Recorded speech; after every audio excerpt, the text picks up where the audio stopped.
हम चाहते हैं हमारे सामने मरना चाहिए, हमारे सामने गोली मारना चाहिए उसको। नहीं, ये योगी सरकार तो नहीं होगा तो हम दोनों माँ बेटी को मार दे। तो यही वजह थी क्योंकि हम बिहार के ब्राह्मण हैं और वो है राठौर, तो उनके हिसाब से हम जो है एक तो लोअर क्लास है और लोअर कास्ट है उनके हिसाब से। उसको मारो, तुम्हारे सामने ना उसको मारो या मुझे मरवा दो।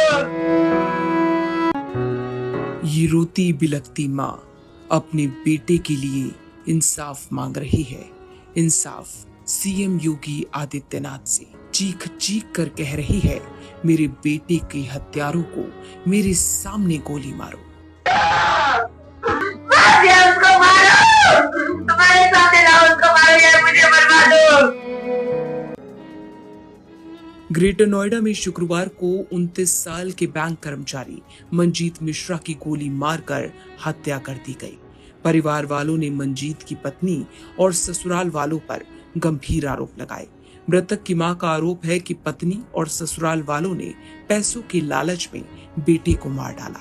अब गोली मार दिया। हाँ, गोली मार दिया, गोली मार दिया।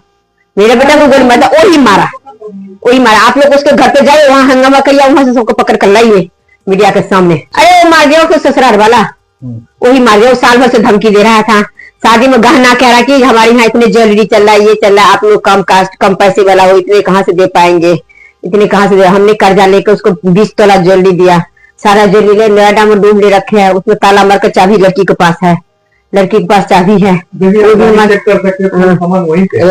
चाहते हैं आप? हम चाहते हैं हमारे सामने मरना चाहिए, हमारे सामने गोली मारना चाहिए उसको। नहीं, ये योगी सरकार तो नहीं होगा तो हम दोनों माँ बेटी को मार दे। दरअसल शुक्रवार की सुबह मंजीत मिश्रा ग्रेटर नोएडा के डी पार्क स्थित डेटा सेंटर जा रही थी और इसी दौरान बदमाशों ने गोली मारकर मौत के घाट उतार दिया। पुलिस ने मंजीत की पत्नी और ससुराल वालों के खिलाफ केस दर्ज करते हुए आरोपी पत्नी मेघा राठौर और साले को गिरफ्तार कर लिया। वहीं दूसरा आरोपी साला और ससुर फरार चल रहे हैं।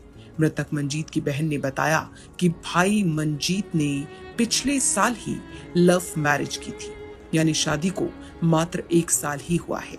लेकिन आरोप है कि शादी के बाद से ही मेघा राठौर अलग रहने के लिए लड़ाई झगड़ा करती थी। आरोप तो यहाँ तक है कि अलग होने के बाद भी वो मंजीत को बहन और माँ से बात तक नहीं करने देती थी। कुछ समय से दोनों के बीच तलाक का मामला चल रहा था और आरोप है कि पत्नी ने ही ससुराल वालों के साथ मिलकर हत्या कर दी। एक चीज थी कि लास्ट ईयर उनकी शादी हुई थी उनकी long time girlfriend Megha Rathore से। 8 साल से उनका रिलेशनशिप था, लव मैरिज था। हमारी तरफ से हमारे घर पे सबको पता था, पर उन्होंने अपने घर पे आधे लोगों को झूठ बोला था, अपने फादर को और अपने शायद कुछ भाई बहनों को भी, क्योंकि उनके 5-6 भाई बहन है वो लोग। तो उसके बाद से सारे कॉन्फ्लिक्ट शुरू हो गए थे, क्योंकि उनके पेरेंट्स को लगता था कि हम बिहार में जाके सेटल, हम बिहार से हैं, वो लोग दिल्ली से, तो उन्हें लगा था हम बिहार जाके सेटल हो जाएंगे, हम दहेज के लिए उत्पीड़न करेंगे, जबकि ऐसा कभी कुछ नहीं हुआ।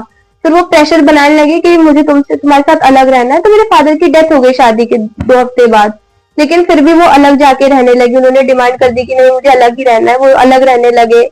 लेकिन 20 जून तक आते आते उन्होंने अलग रहने में भी उनको प्रॉब्लम थी कि अलग तो रह रहे हैं, लेकिन मम्मी और बहन से बात क्यों करते हो, क्यों किसी को कॉल करते हो, क्यों मिलने जाते हो। उन्होंने वो मिलना भी बंद करवाना शुरू कर दिया। उसके बाद फिर वो अपने घर चली गई, बोली मेरी मम्मी का बर्थडे है, लेकिन उसके बाद वो वापस नहीं आई। हमारे घर पे सीधा मेंटेनेंस का नोटिस आ गया। लगता है क्या वजह रही पीछे? तो यही वजह थी क्योंकि हम बिहार के ब्राह्मण हैं और वो है राठौर, तो उनके हिसाब से हम जो है एक तो लोअर क्लास है और लोअर कास्ट है उनके हिसाब से। परिवार की तरफ से आरोप लगाया गया है कि जाति को लेकर भी लड़की वालों को शुरुआत से दिक्कत थी और इसी सब को लेकर मंजीत मिश्रा की दिन दहाड़े हत्या कर दी गई। पीड़ित परिवार ने सीएम योगी आदित्यनाथ से सख्त कार्रवाई की मांग की है।